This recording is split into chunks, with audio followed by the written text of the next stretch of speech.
makadi muri Zimbabwe kusangana zvekare pano pachivhitivhiti chenews media patinouya tichikupai nhau dzinopisa zuva nezuva nazvo zvinyatayana pana panyaya kupisa mastreets esocial media yatoda tikuzivisei tikupei nguva iripo mugoziva kuti zvii zviri kuitika munyika menyu.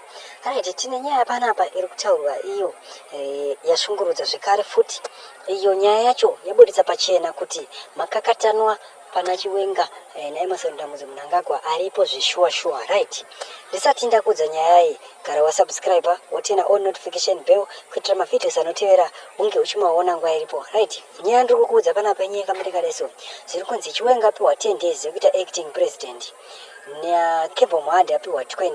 So Chiwenga angonyemudzwa chete angopiwa 10 days ingonyemudzwa chete pa 10 days plans ake ese anenge asati arongwa kana kucha chenenge asati arongwa right. Kuita Muhadhi apiwa 20. Muhadhi ari kuonekwa achinzi ari lawyer strict kuna Mudhara, so ndiye apiwa akawanda. Ndonyanga ndikuzivisei ndogohwa range ndaya naro pari zvino. Thank you.